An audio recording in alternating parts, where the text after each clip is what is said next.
Movie की starting में हमको टैंग नाम का लड़का दिखाया जाता है जो कि उसका बेस्ट फ्रेंड उसको जल्दी चलने के लिए बुला रहा था क्योंकि वो बहुत देर से दुल्हन का इंतजार करवा रहा था, यानी कि शायद आज टैंग की शादी थी। फिर मूवी पास्ट में आ जाती है। 1994 का सीन दिखाया जाता है जहाँ पर टैंग हाई स्कूल स्टूडेंट था 16 साल का और आज वो स्कूल की ओर जा रहा था। वहाँ पर उसके बेस्ट फ्रेंड बो से मिलवाया जाता है। वो दोनों बचपन से ही बहुत अच्छे दोस्त थे। और वहीं फिर हम डेव को देखते हैं जो कि उस ग्रुप का भुक्कड़ इंसान था। वहाँ स्कूल पहुंचकर वो लोग हंस से मिलते हैं और वो उनके ग्रुप का सबसे शैतान लड़का था। और डैन के सभी दोस्त एक दूसरे से काफी अलग थे और उन सभी में एक बात कॉमन थी कि उन्हें सू बहुत पसंद थी। वैसे सू क्लास की बहुत इंटेलिजेंट लड़की थी और सबसे सुंदर भी, लेकिन टैन को शो में कुछ भी इंटरेस्ट नहीं था। फिर अगले पीरियड में जब टीचर उन सबको पढ़ा रही होती, टैन और वो क्लास में सबको डिस्टर्ब कर रहे थे और इसीलिए उन्हें पनिश कर दिया जाता है। और टीचर उन दोनों को डांट रहे थे कि पता भी है कि तुम्हारे पेरेंट्स तुम्हारे ऊपर कितना पैसा खर्च करते हैं। वहाँ पर वो सू टैन को गुस्से से देख रही होती है। वो सोचती है कि कितने फालतू हरकतें करता रहता है और तभी टीचर उसे बाहर बुलाते हैं। टीचर उससे कहते हैं कि आज से मैं तुमसे ये जिम्मेदारी दे रहा हूँ कि तुम टैन को अपने साथ पढ़ाओगी एंड ये तुम्हारी जिम्मेदारी बनती है कि उसकी गंदी हरकतों का इन्फ्लुएंस दूसरे बच्चों पर ना हो। इस बात से सू बिल्कुल भी खुश नहीं थी, पर टीचर को वो मना भी नहीं कर सकती। और सू के आगे बैठ टैन मन ही मन कह रहा था, हम दोनों बचपन से साथ पढ़े हैं, लेकिन वो टॉपर और मैं शैतान, शायद इसलिए आज तक हमारी बात कभी नहीं हुई। और फिर हम घर पर देखते हैं टैन के पेरेंट्स काफी चिल इंसान थे और अगले दिन स्कूल में टैन के फ्रेंड्स सू को इम्प्रेस करने की कोशिश कर रहे थे और इसमें वो फेल हो जाते हैं। और अगले टाइम स्कूल में सू अपने टेक्स्ट बुक लाना भूल गई थी, इसीलिए टैंग अपनी बुक सू को देकर खुद खड़ा हो जाता है और इस वजह से उसे टीचर की पनिशमेंट भी दी जाती है और उसे चेयर को लेकर के फ्रॉक जंप करना था। इसकी वजह से सू को बहुत बुरा लगता है और फिर वो अगले दिन टैंग को थैंक यू बोलती है उसकी हेल्प के लिए। और फिर वो उससे पूछती है कि तुम पढ़ना क्यों नहीं चाहते हो, और अब वो डिसाइड करती है कि वो उसकी पढ़ाई पर हेल्प करेगी। और छुट्टी के टाइम पर वो टैंग को एक वर्कबुक दे देती है और वो उससे कहती है कि मैंने इसके ऊपर इंपॉर्टेंट न्यूमेरिकल्स हाईलाइट कर दिए हैं, इसे प्लीज घर जाकर के प्रैक्टिस कर लेना और इसकी मदद से तुम अगले एग्जाम में पास हो जाओगे। और वहाँ वो उसे एक असाइनमेंट पेपर भी देती है ताकि वो प्रैक्टिस के बाद असाइनमेंट भी पूरा कर ले। और अगले दिन वो क्लास में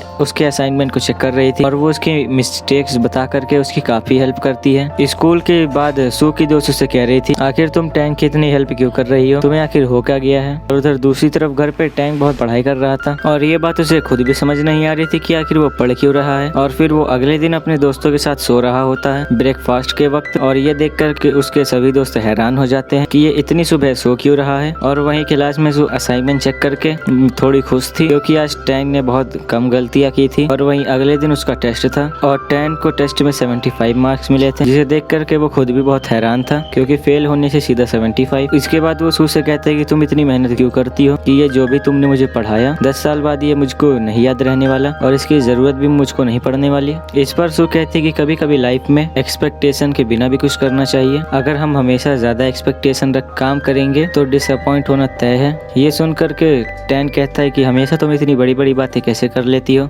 और वो कहती है तुम हमेशा बचकानी। अगले सीन में हॉर्न टैन से कह रहा था, आजकल सू तुम्हारे साथ कुछ ज्यादा ही बातें कर रही है, और वो उससे कहता है कि मेरी मदद कर उससे दोस्ती करने में, अगर दोस्ती हो गई तो मैं तुम्हें फ्री जूस पार्टी दूंगा। और बाद में सू टैन से कहती है, और आज तुम स्कूल के बाद मेरे एक्स्ट्रा क्लासेस के लिए रुकोगे, पर वो मना करना चाह रहा था लेकिन वो कर नहीं पाता। और वो सू को एक लेटर देता है और वो कहता है कि इस लेटर को देने के लिए हान ने कहा है। और उस लेटर को पढ़ करके सू समझ जाती है कि ये तो एक लव लेटर था, लेकिन उस लेटर को टैन ने लिखा होता है और उसकी हैंडराइटिंग सू समझ जाती है। और वो उससे कहती है कि दूसरों की मदद करने की जगह खुद की मदद कर लो, तुम्हारा ही भला होगा। और फिर वो उसके साथ मजाक करने लगता है कि देखो मैं जानता हूँ मैं बहुत अच्छा दिखता हूँ, तो मेरे प्यार में इतनी जल्दी मत पड़ जाना, मैं अपने डम स्टूडेंट से कभी प्यार नहीं कर पाती। इस बात पर टैन उसे चैलेंज कर देता है कि मैंने सेमेस्टर एग्जाम तुम्हें पीछे नहीं किया तो मैं अपने बाल सेव करवा लूंगा, और अगर मैं जीत गया और तुम्हें अपने बालों की पोनी टेल बनानी होगी। और इस बात पर वो हाँ कर देती है और टैन अब अच्छे से पढ़ाई करना चालू कर देता है। और सू उसकी हमेशा मदद करती रहती थी, तो इसी वजह से वो थोड़ा ढीला हो गया था, लेकिन सू को चैलेंज करने की वजह से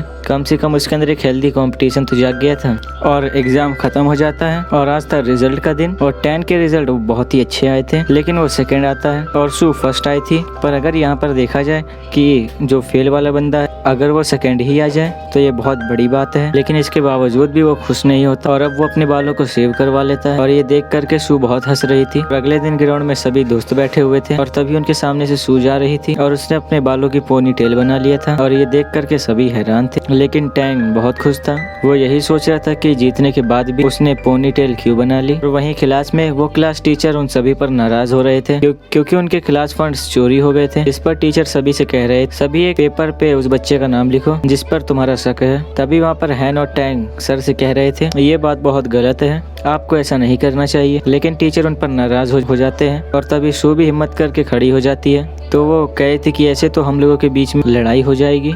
और तभी उसकी बात सुन करके एक एक करके डेव और बो और क्लास के सभी बच्चे खड़े हो जाते हैं और वो टीचर को बुरा भला कह रहे थे। और गुस्से में टीचर टैन से कहते हैं अपना बैग दो, मैं चेक करूंगा। हैन बैग फेंक करके देता है। फिर टैन और उसके ग्रुप को पनिशमेंट दी जाती है और सू ये देख करके रो रही थी, जिस पर टैन कहता है कि इसमें रोने की क्या बात है, आज तो तुमने टीचर के छक्के छुड़ा दिया। फिर टैन मन में ही कह रहा था कि हमारे पैसे किसने चुराए ये तो कभी नहीं पता चला। लेकिन उस दिन मेरे दिल में सू जैसे छप गई थी। और वहीं अब हमको ग्रेजुएशन का दिन दिखाया जाता है और सू एक प्यारी सी स्पीच देती है कि कैसे कुछ सालों पहले हमने एक स्कूल को ज्वाइन किया था और आज हम बड़े हो चुके हैं और कितनी सारी मेमोरीज बना करके जा रहे हैं। वहीं हम देखते हैं कि टैन और सू कॉलेज का एंट्रेंस एग्जाम दे रहे थे। लेकिन सू की तबीयत कुछ ठीक नहीं लग रही थी और इसके बाद वो सभी छुट्टियां एंजॉय कर रहे थे और वहाँ पर वो एक दूसरे से पूछ रहे थे कि उनका क्या बनने का सपना है। इसमें सभी लोग अपने अपने सपने बता रहे थे और इसी पर सू कहते हैं कि पता नहीं, मुझको खुद से ज्यादा उम्मीदें नहीं है। जिस पर टैन कहता है कि मैं जानता हूँ कि इस दुनिया में मेरे कारण थोड़ी सी भी अच्छाई बढ़ जाए और मैं दुनिया की भलाई कर पाऊँ। और इस बार सू ने उसके